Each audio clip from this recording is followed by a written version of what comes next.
I will share my slides.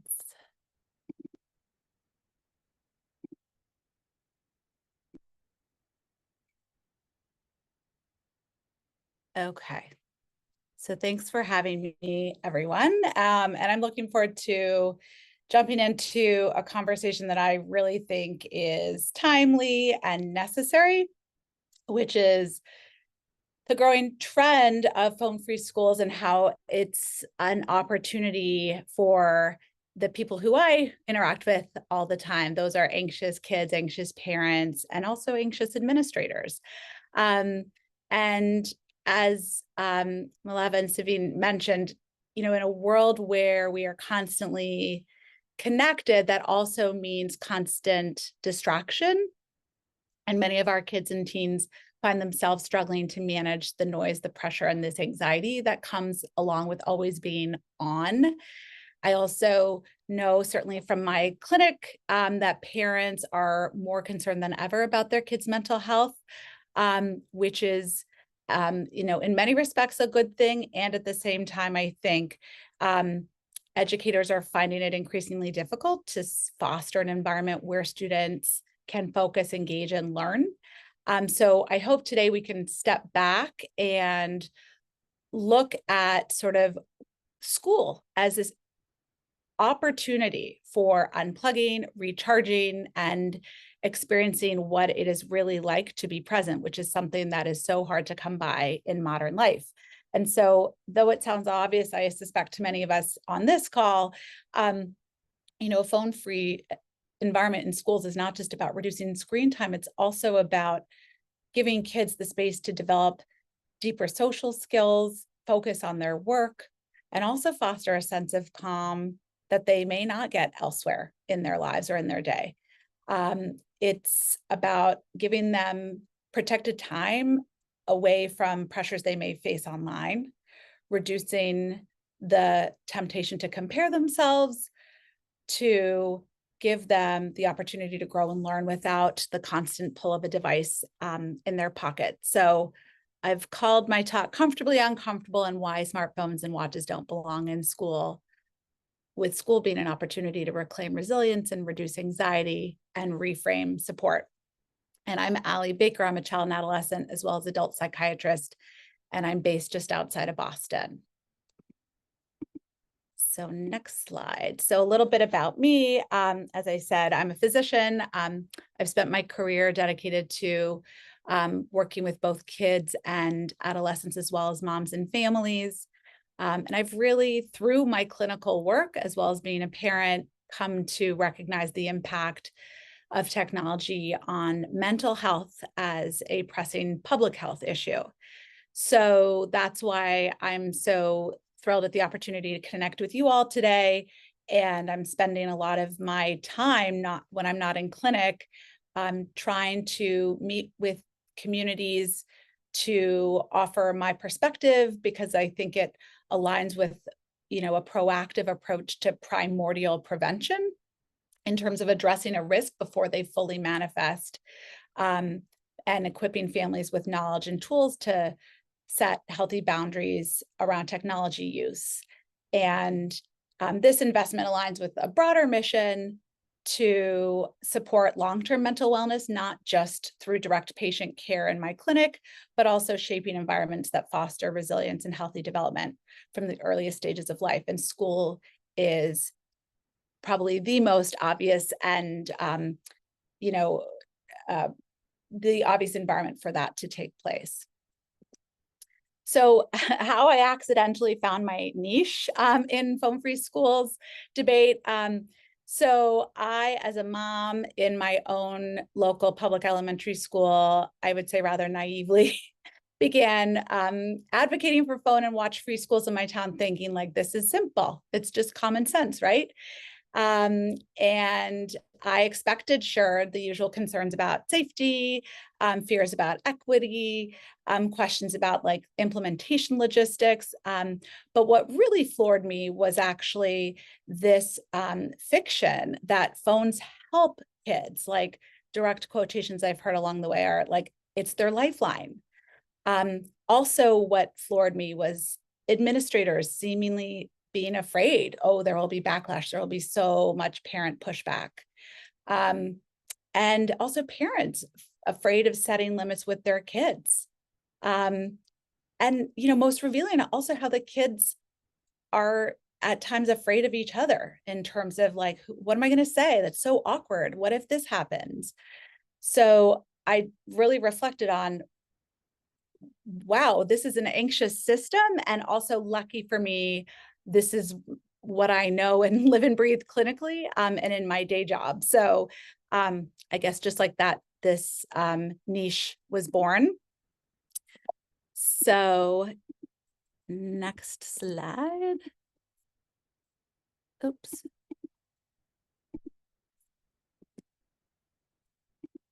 Okay. So, the historical role of our schools in child well-being is very much there in terms of schools having been much more than just academics. In 1946, the National School Lunch Program was enacted. We have a long history of school being the place where physical education and recess are promoting lifelong health. We know counselors and nurses and teachers are often there as healthy, caring adults, other than what some kids may be exposed to outside of the school day. So I really think about the school as being a hub for whole child health. And also is filling gaps in terms of what's happening at home. So talk about a lifeline. It's not the phones, but school can be an incredibly rich opportunity for kids to have access to healthy, psychologically healthy adults. So for many kids, school is often the most stable, structured part of their day. And in addition to academics, as I said, there's meals, mentorship, healthcare referrals, and connection. And teachers are often serving as first responders to trauma and adversity. And any clinician in a setting, whether that's pediatrics, primary care, or child psychiatry, the schools are a major partner in the care and well-being of our patients, our young people. And so I was so pleased to get connected with the phone-free schools movement because I really see phone-free schools as the next frontier in student wellness. And with sort of schools, stepping in just as they have before, this is an opportunity for us to continue to take good care of our kids and our future. And I want to frame it also as, a movement rooted in love is sort of how I'm framing it, but like not restriction, because I think a common pushback is that people in school settings, administrators will often say like, this is, going to be perceived as punishing. This is going to be experienced as there will be such backlash, but I'm not viewing this through rose-colored glasses. I think this is actually like the compassionate, loving thing to do. And just as we once saw hunger, neglect, and literacy challenges as urgent health needs, I think about a phone-free school as the place where we can protect and nourish attention, social growth, and mental health. And that this is rooted in care and prevention as a proactive public health response, reclaiming school as a sanctuary for focus and connection and play. So in terms of the scope of the problem, I probably don't need to tell you all in terms of what we're up against, but we have a lot of data just showing lost instructional time. A JAMA pediatrics study found that teens are spending an average of 1.5 hours per school day on their phones, with over a quarter of them exceeding 2 hours. We've seen the data about Pew Research Center surveys showing high school teachers saying these cell phones are a major distraction and problem.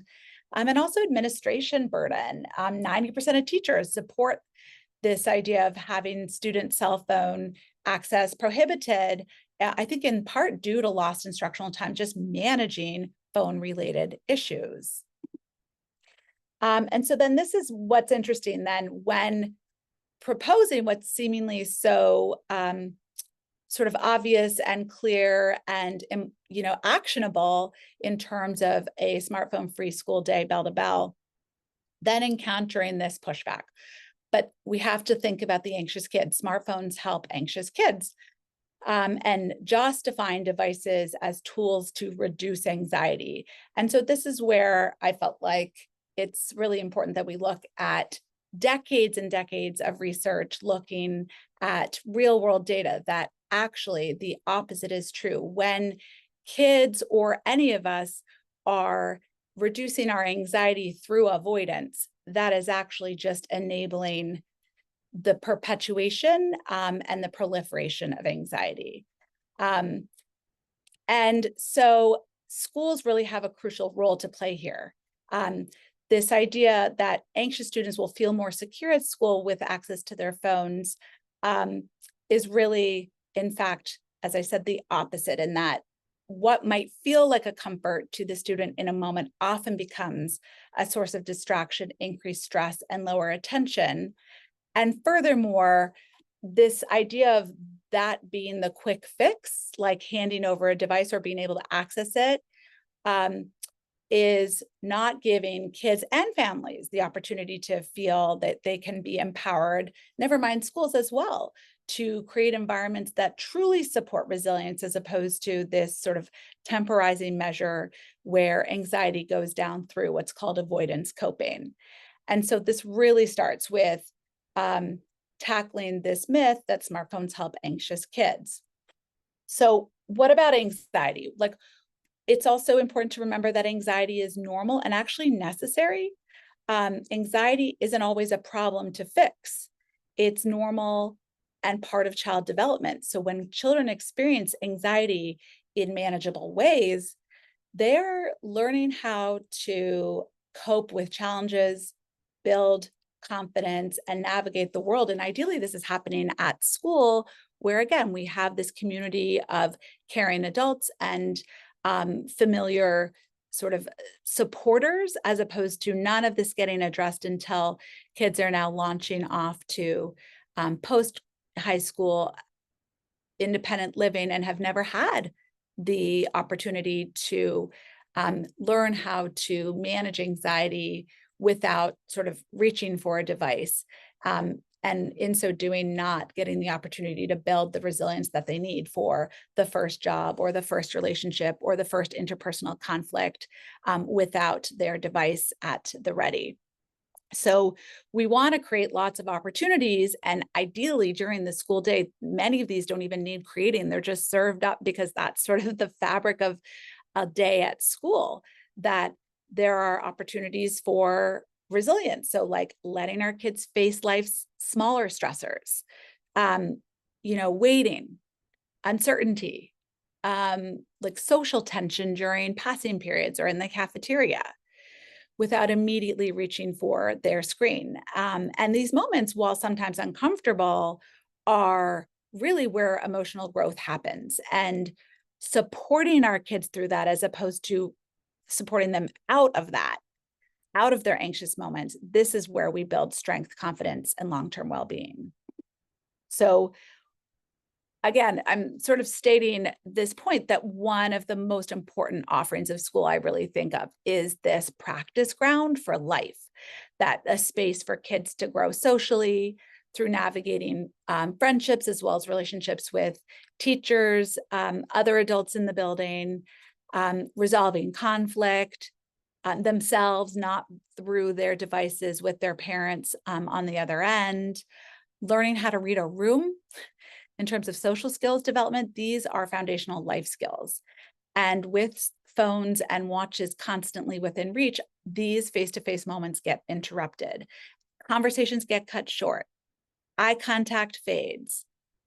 And kids are really missing the chance to develop these real-world interpersonal skills that cannot be learned through a screen or even sort of official, pedagogical approach. This is the practice and stumble and correct and repair rehearsal that happens in micro process moments throughout the course of a class, an hour, a day, a week, and throughout the course of a K through 12 education. So thinking of, again, about schools as being phone free is not punishment or control. It's really about protection. It's about carving out this space for connection, for presence, and for growth.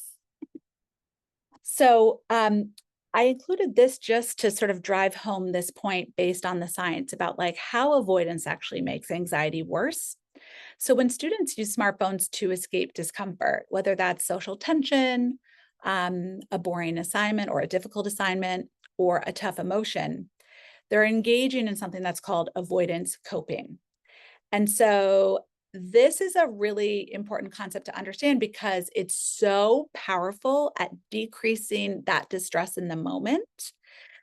So that short-term relief is real and you can't argue with it, which is, I think, why it can be sometimes puzzling to young people and their parents alike. Like, you want us to not do the thing that makes us feel better? And the answer is yes, temporarily, because that short-term relief over time actually ends up becoming a pattern that actually reinforces anxiety. More kids, when they avoid distress, the more powerful that fear becomes. And so thinking about this cycle here of worry, like if there's an event or a worry thought that generates, so we're going kind of clockwise, generates the anxious feeling, which is typically experienced as negative, like distress, uncomfortable, sort of a disappearing just right feeling, then there's an engagement in avoidance or safety behaviors. So I'm going to check a text, or I'm going to just ask my mom, or I'm going to like look that thing up. And then short-term consequence, I actually feel better. Like my anxiety spike has gone down. That thing that I was worrying about, or that event that happened that was awkward, now I feel better. But in the long term, that increases anxiety. And so I really, again, view schools as being in this unique position to help, because kids are gently encouraged to learn into lean into manageable stress. And in that leaning in, we can really foster resilience that they learn by building real coping strategies that last far beyond the classroom, that whatever that event or worry thought is that is associated with that discomfort can be resolved in a way that does not require engaging in an avoidance or safety behavior. So in other words, like the more kids avoid distress, the more powerful the fear becomes. And phones being accessed through the school day enable avoiding social tension, escaping boring or challenging tasks, outsourcing your emotional regulation to your parents via text. And I really want to emphasize that schools that go phone free do see reductions in anxiety, distractions, and behavioral problems. Some of my colleagues disagree with me. The evidence actually does not show that sort of systematically in every single sort of study, to the extent that we can even study this, and fairly still new and piloted, certainly in this country. There is some data from other countries, and some of the evidence says that actually banning smartphones doesn't significantly reduce student anxiety. So that's a common pushback I hear, including in my own town, when having asked for, again, naively, like, isn't this an obvious solution? My point is that we have to be cautious in how we're interpreting that. So absence of evidence is not evidence of absence of benefit. So first of all, many of these studies are short-term studies, and I think may be missing long-term growth, because I think we're also measuring in some of these studies the wrong things, right? So in terms of learning new skills like navigating peer tension, managing boredom, tolerating discomfort, this all takes time. So the benefits of exposure to manageable stressors often show up way later in terms of increased self-regulation, confidence, independence, resilience. So just like with physical training, mental toughness does not emerge after one sort of heavy workout or a heavy lift at the gym. And to my point about, like, if we're only measuring, quote, reduced anxiety as the goal, we really risk reinforcing this very trap that we want our kids to avoid, like we comfort over competence. Instead, I think we should be asking, are kids solving more problems on their own? Are they bouncing back more quickly from setbacks? Are they more able to manage social friction without adult or digital intervention? So again, a drop in anxiety, as is maybe, what is being assessed in some of the evidence we have thus far, may not be actually the goal or the outcome measure that we're interested in following, but rather a rise in resilience is. So this is just to sort of illustrate that point that, and again, this is not from an actual study, but just to show that like, if there's a short-term anxiety score reduction in terms of like what we're looking for, I think that's too narrow a lens, and that actually we want to see sort of an uptick in terms of long-term adaptability, independence, and problem solving in our kids. So this is often cited as the reason for like, well, the evidence doesn't show there's a benefit. And in fact, actually, sometimes anxiety goes up. So isn't that even more of a problem? But I say no, that film-free schools may not instantly lower anxiety, but they powerfully reduce avoidance and they increase growth. And that's the opportunity that we're missing. And so there has been some studies looking at sort of meta-analysis of different trials looking at school-based interventions for social skills training, play, modeling, and exposure. For example, for children with social anxiety and shyness, and significantly can reduce the negative effects of shyness. That when there are sort of interventions that are sort of peer-based strategies that reinforce sort of real-world abilities and not digital escapes that are implemented in the school day, this can be really helpful for our kids learning how to navigate social challenges. This is a review looking at school-based depression and anxiety prevention programs, an updated systematic review and meta-analysis. So with mental health challenges, obviously being what they are with our students, these programs have become tools that are, certainly positioned to be incredibly helpful in promoting emotional well-being, and from early intervention workshops to mindfulness practices and peer support systems at school. Schools are in a position to create these spaces where kids can learn to manage stress and build resilience. And the goal, again, is empowering our kids with the skills and resources they need to thrive in the context of their school day, which then can translate out into the world beyond school, where they may not otherwise have the opportunity to get that kind of coaching, skills instruction, or support.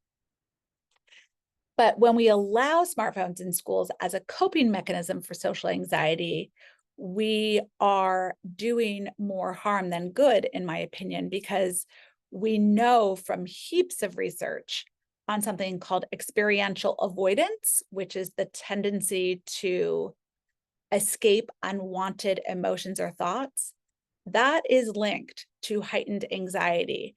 And so it makes sense to think about, in this particular study, that experiential avoidance is also linked to problematic smartphone use, which reinforces this cycle. Again, going back to sort of that cycle of avoidance coping, when our kids are relying on their devices to avoid discomfort, they may become more anxious over time, not less. So instead of fostering resilience, which I guess is what some schools or administrators are saying is, the reality of the kids using their phones, I think unrestricted smartphone access during the day really does exacerbate by reinforcing these avoidance behaviors. What about the parents and their anxiety? So I think parents want to protect, right? Parents want to help. Parents want to guide and to stay connected. But I also think that even with good intentions, parent efforts in this regard often backfire. And smartphones and watches have made it easier than ever to monitor our children. And I think that level of digital oversight is at risk of undermining our kids' development. When we step in too quickly or too often, we accidentally prevent them from building the autonomy and the self-regulation that they need to thrive. And it's not just about monitoring them. I also think our own phone use matters a great deal. And when we're frequently distracted by our devices during interactions, our children can also feel that over time. And that sense of emotional disconnection, I think, can also impact their well-being. So I really think parents, the goal is really to be available, but not intrusive, and supportive, but not controlling. So texting throughout the day to soothe or rescue our kids is essentially sending the message, you can't handle this on your own. And when we overly reassure our kids, that can net in underconfidence. So when we remove this instant access and we give our kids what we all used to have, which is 8 hours, 5 days a week of just being present in this other space outside of your family of origin, that's a gift. Again, going back to this as something based in compassion and love, as opposed to punishing or otherwise. In terms of the smart watches, just sort of thinking about these as like mini helicopters. I mean, they do seem less intrusive, and I think in many respects, many of them are, but I certainly know the reality is that they are also problematic with respect to real-time interruptions, parent rescues, and sort of this constant low-level surveillance. And again, reinforcing avoidance rather than resilience. So I think a helpful reframe for parents is like, instead of saying, how can I protect my child from discomfort? I think the way to sort of think about it developmentally that is sort of positioned to nurture healthy growth is, how can I support my child through discomfort? And sort of rebranding discomfort as actually like an opportunity and growth serum instead of something to be avoided altogether. And so I think, school is taking a comprehensive approach, both for the phones and the watches, really will help create this environment where our kids can have deep learning and meaningful connection beyond just, sort of the current state of affairs in many schools. The other piece that I really want to emphasize is how gradual exposure to sort of the stressor or the anxious sort of nidus is actually supportive. By supporting our kids through encouragement to try scary things that they might otherwise avoid, and thinking of our role as providing a safety net, but not a rescue net, and really placing an emphasis on celebration of effort, not just like success of achieving the outcome. Again, I think it frames schools as being the ideal place for practice and rehearsal of these hard things without this digital escape hatch, because a lot of kids actually don't have access to this in their life outside of school in terms of an adult who can strike that right balance between support without sort of rescue, and also celebration of effort and not just success. So what about, the issue with respect to the administrators and also the parents? So I think administrators often fear backlash for cutting off access. Parents, I think, fear not tracking their kids or missing distress signals. But again, I really think this fear can block necessary developmental work. And so we, the adults, must model courage if we really want our kids to develop it. So I do want to spend a minute talking about what I also observe clinically, which is that I think many parents today genuinely struggle with saying no to their children, not because they don't care, but because it is excruciating to watch your child in distress. And I acknowledge that when I take off my professional hat and I am in mom role, and I have training and a fund of knowledge about all of this, it is still incredibly distressing to see your child in tremendous distress. So whether that's setting a limit, denying them something that they want, watching them struggle with social discomfort, our own discomfort is definitely lying in wait to take over. And I think it feels a lot easier, like socially, emotionally, and relationally, actually, to say yes, right? Again, that's the avoidance coping, that when we say yes to rescue, yes to justify the workaround, we experience relief because they are relieved. But here's the rub: that discomfort doesn't just stay inside at home. It also spills over, often intensely, onto our school administrators. I think when kids are upset about phone restrictions and social tension or feeling left out, parents may respond not with curiosity, but with confrontation. So I think their anxiety is going to drive them to like fix the system rather than help their child navigate it.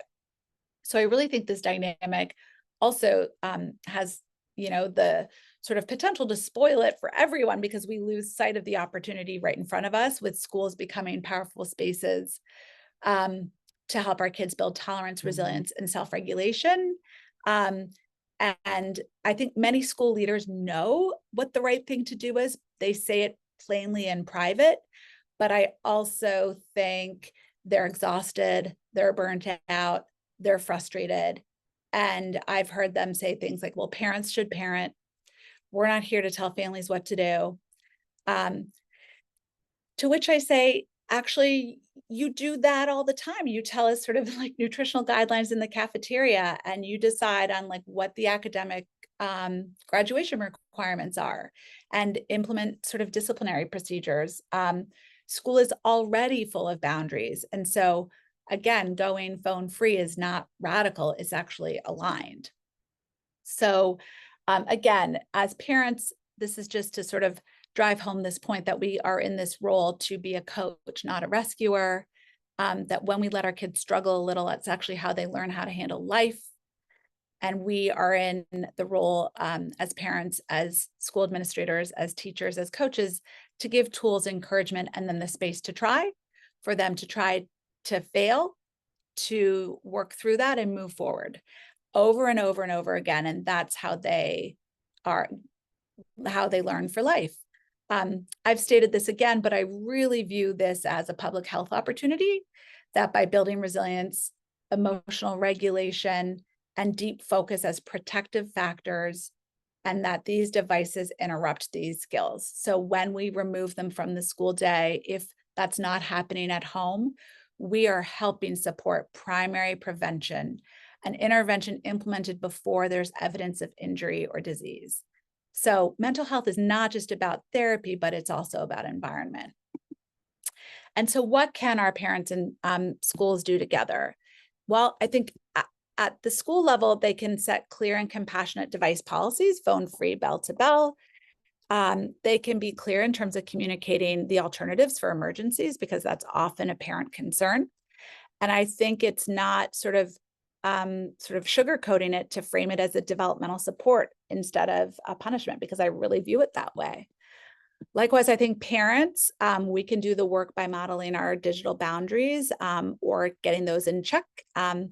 Practice tolerating our discomfort, and also shifting our focus on to validating for effort, not just comfort. I think as parents, we have to work really hard to keep our own anxiety in check.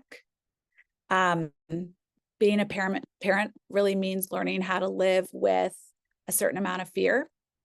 It's like holding your breath when your child, I'm in Massachusetts, and I'm imagining sort of wintertime, like bombing down the sledding hill and narrowly missing other kids, or watching them walk to a friend's house when they're 7 or 8 by themselves, or earlier if the neighborhood allows for that, letting them go into town for lunch on their own for the very first time. These are moments as parents that are nerve-wracking and also essential.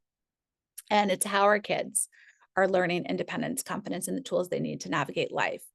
But it's hard to keep our own anxiety in check when we have sort of this availability heuristic, like the things that are recent, frequent, negative, and extreme, that's sort of kept in the front of our brain, and often what informs decision-making, because it's easier to imagine these rare dangers because of the dominance in the news cycle and triggering deep fears. And I think it's harder to appreciate actually what are the costs to overprotecting our kids? What are we actually not letting our kids experience now that will help them later? But that's exactly what we have to be thinking about.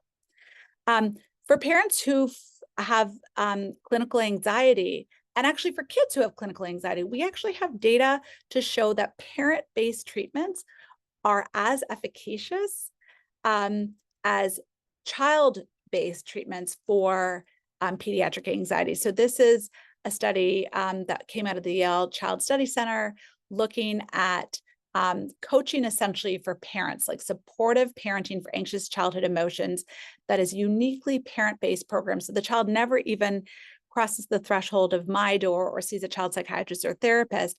Rather, parents and caregivers participate in spaced treatment sessions and learn how to respond differently to the presentation of anxiety and distress so that avoidance coping doesn't happen, and kids learn how to grow and have different sort of experiences with those anxious thoughts and feelings that don't get in the way of their day or their functioning. And so I want to end with this sort of concept of, phones blocking the growth zone, that we can unlock that at school. And we can give our students the space to really bloom where they're planted by teaching them that they are stronger than a signal and that they will have anxiety and they will learn how to tolerate it. And therein, confidence grows, which is an incredible public health opportunity. So I think that's the end of my deck. And thanks so much for your time. I'm happy to jump into questions. And for those of you who've been on before or have not, like if you don't feel comfortable just unmuting and asking, you can put it into the chat and Sabina and I can read them aloud for you, but please feel free to ask away. Emily, your hand went up. I already, hi, Allison. Thank you for that very much. Or Dr. Baker, I don't know what you prefer. But we are in close proximity. I'm in Mansfield, Massachusetts, and this helicopter parenting / rescue phones, smartwatches, all of that has been a thing, which is what brought me to this phones free schools situation. And I am wondering, if you have done any sort of speaking in a public or private school setting for that community, and if you have not, is that something you would consider given our proximity? Oh, sure. Yeah. I mean, this is actually a favored part of my role because it really is again sort of education and fund of knowledge, sort of filling in knowledge gaps for parents. I think so many parents are well-intentioned and also engaging in behaviors that they just sort of don't know what the alternatives are. And I think parental anxiety is so real. So by giving them opportunity to get their own anxiety treated, access effective evidence-based treatments for pediatric anxiety, and then sort of all of their efforts bear fruit when they see their kids actually really managing distress, struggles, disappointment, frustration, failure, and rebounding is like the gift that keeps on giving. So yes, I really do enjoy these sort of parent community engagement opportunities through education, like through talks. And there's also a lot of great speakers on this topic, I would say, in our area. Like, I don't know if you've ever had Lynn Lyons. I think she is someone who comes to the Wellesley Public Schools a lot. She's up in New Hampshire, but similar sort of scope of talk. All right. Well, thank you very much. I'll reach out. Sure. To both. Great. And I think there is a message that came up in the chat from Carrie. It's, do you have any suggestions on how to encourage the teachers, staff, parents to set good examples of setting better boundaries with their own phone? I see so many teachers on their phones regularly in front of students. Yeah, it's a great question. And again, going back to the point that it's not just about the kids, but that we also struggle with our own regulation. And that's how these devices are designed. So it's not sort of the shame blame game, but just like collaborative problem solving. Yes, this is where I actually think, and again, it's because I think I'm a pediatric psychiatrist, but I really, behavior can be modified. So I do think these pouches are brilliant because it's like a physical interruption in a very well-established pattern of behavior of checking said device. And it can be wildly effective in the same way that if you're wanting to decrease your sugar intake, you don't fill up your pantry with Girl Scout cookies. You make the temptation or the sort of dopaminergically satisfying device unavailable during the school day. And so, for example, there was a local camp where I had sent my children for a day camp experience. And last summer, I was so delighted and pleased when they just did a all public broadcast saying, hey, everybody, starting this summer, we're going to be implementing Yonder pouches. And that's for everybody. That's for campers, that's for staff. And because we really want to create a camp where everybody is like present, the end. And they rolled it out with like a month before camp. And I just thought it was so admirable because they didn't hem and haw and spend like 2 years with a focus group on what's the right way to sort of socialize this to the community. And they just did the thing. And guess what? Everybody had a great summer. It was no big deal. It was seamless in implementation. And so I really think that that's a helpful and supportive measure for parents, teachers, and staff to draw attention to how frequently they're like reaching for their phone. If they can't access it, then that actually encourages them to like engage again with their students or their community. Awesome. Thank you. So I'm going to go to Kelly next live, and then Sabine, I'll kick it to you to read one of the questions from the chat. Hello. Thank you so much for your presentation.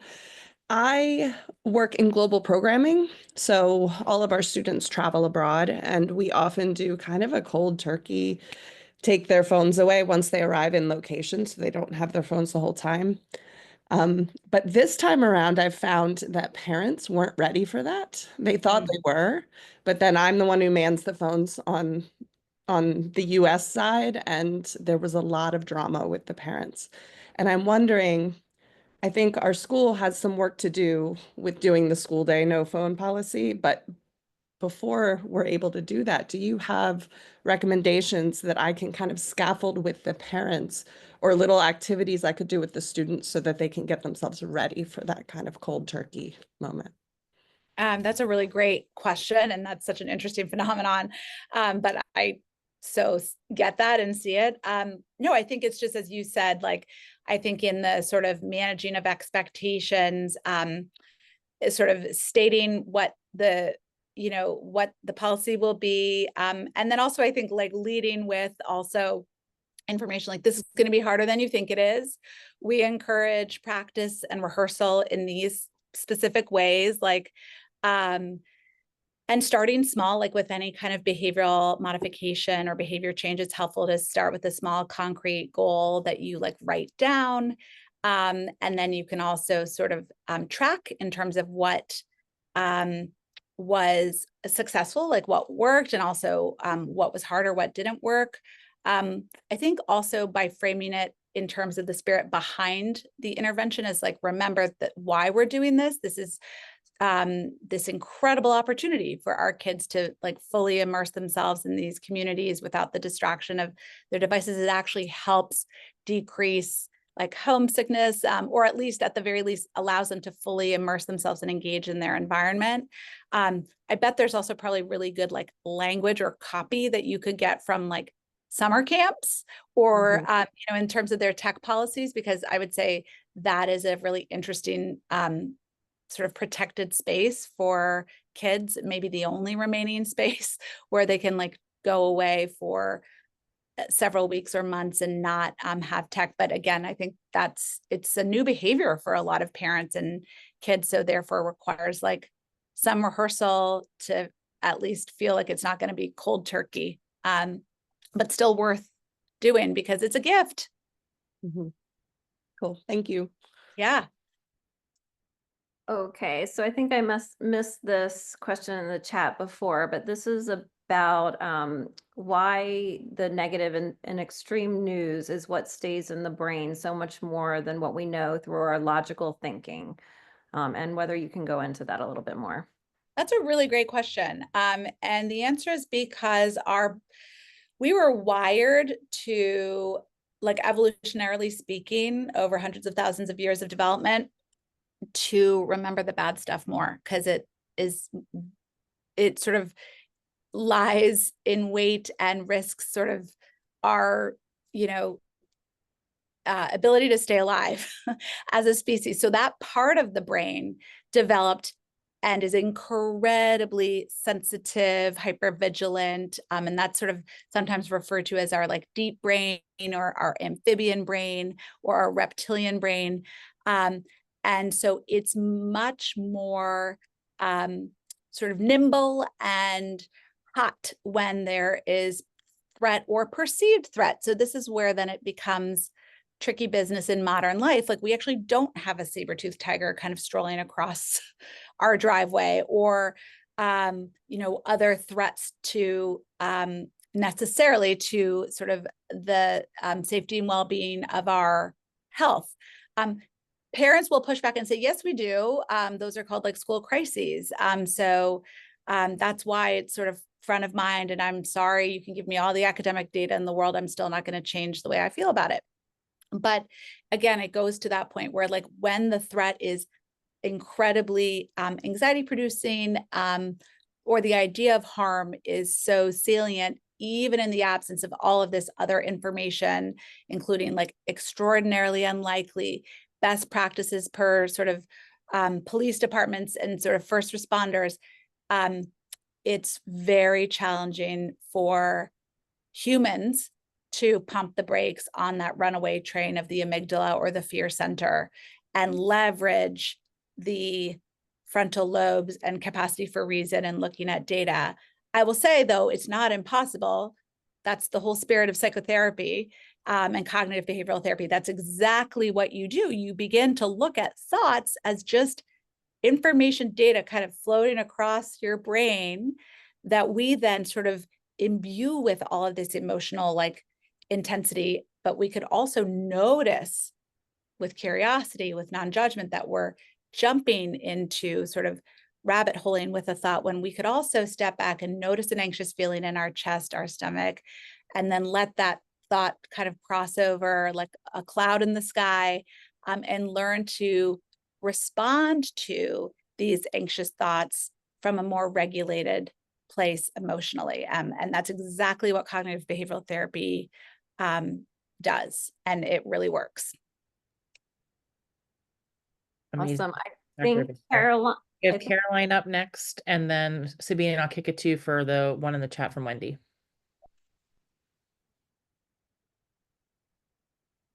Caroline, you're muted. Oh man, rookie mistake. I'm wondering about timeline for rolling out a phone-free school in regards to parent education and support. So what would be your timeline? And maybe like, what would you do to educate, notify, let them know why we're doing this for parents without kind of feeding into some anxiety that those parents may have, and that reassurance, like giving them too much reassurance, Yeah. kind of really saying, this is what we're doing, this is why we're doing it. What would that look like as far as emails to parents, parent nights, parent education? I'm just wondering what that would look like, because we do want to do this soon. And again, I'm just thinking about that reassurance to those parents who may be really anxious about it too. That's such a great question. I think there was a resource linked in the chat possibly about that. Yeah, there it is. So the administrator's school kit. Thanks, Mileva. I would say that, we haven't like studied this in an RCT. It's like this timeline versus that timeline. But I think that you're in a great position if, for example, it's April and you're thinking about this for this upcoming fall. I think this is the season to be sort of sharing like exciting news. We have this opportunity, and we also anticipate that there may be, this is a change, and change can come with challenge and anxiety and anticipation of like not knowing exactly how it's all going to go. And we really view this as such an opportunity for our kids and are here to partner with you all around how to manage, whatever might be coming up for you throughout this process. It's interesting, in my sort of travels of talks at different schools and communities, I've seen lots of different models. I was so impressed by school administrators at a middle school in Newton, where I think the principal applied for a grant for Yonder Pouches over the summer, maybe a few years ago, and rolled it out in September. So sort of in the old idea of like ripping the Band-Aid off too, sometimes like short and sweet is actually really effective. There will be distress regardless. So I sort of think of it as like an upside down U, like you don't want to sort of be socializing and workshopping this like at one end of the extreme of the U, nor necessarily the other one where it's like, we're doing this tomorrow. But I think, somewhere in that middle sweet spot, and that can, I think, be different. I don't think there's a one size fits all model. And I think kind of also working within reality, like it's April, you want to do this for the fall. That sounds really reasonable to me. And then also expecting that there's going to be parent concern and fear and negative comments and pushback. And parents are always probably providing those kinds of that feedback to schools about lots of different topics. So let this be the one that they're kind of groaning on about, because you know how beneficial this will be for their kids, but also for them in terms of all that they can do and learn and grow, thanks to, them being lucky enough to be in your school district. Yeah, and Caroline, I'll just add that if you haven't seen our toolkit yet, its sole existence is to provide administrators the ability to go phone free. So there's like an implementation timeline, exactly when to roll it out, letters to your parents on what to communicate on, in addition to the pushbacks you are going to receive. So we answer those questions for you and equip you with the knowledge on how to respond to them. It can be done in a short amount of time or a long amount of time, but the biggest thing we always say is transparency is key. You don't want to just start the school year and say, we've done it. You want to make sure that you've communicated to your parents, this is what we're doing, this is why we're doing it. And then those parents can equip their children with the knowledge that when you do start the school year, whether you're doing it in the middle of the year or the start of the year, the school will be phone free. And these are the reasons why. And this is, what we're doing to support. Like Dr. Baker said, there's always going to be pushback, and there will always be parents who pick up the phone to complain to the school that they do not agree with the policy.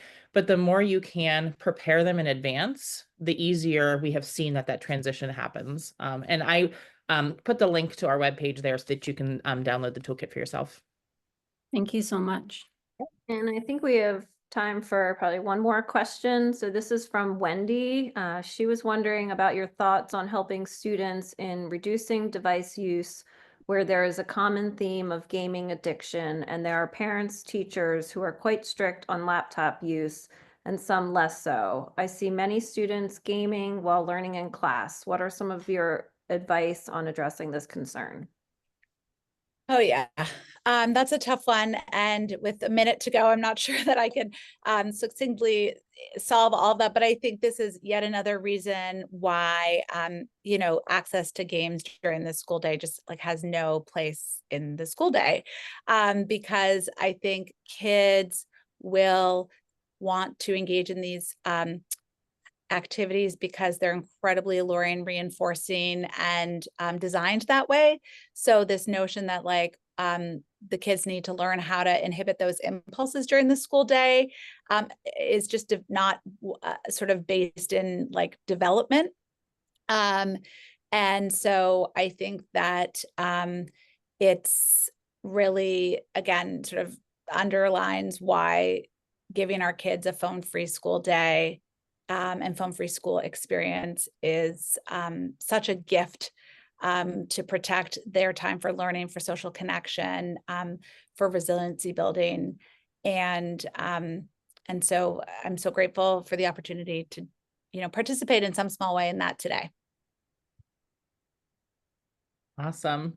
Thank you so much, both to everybody who attended and to Dr. Baker. We appreciate your knowledge and your expertise in this field. Also, like we have said, this entire recording will go out to everybody who registered. So for those that were on, wonderful. And for those who weren't able to come today, they'll also be able to benefit from the topic that we covered. Sabina, I don't know if you have any closing thoughts.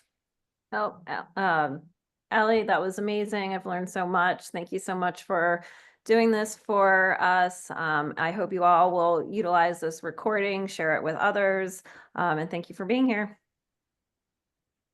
Thank you so much.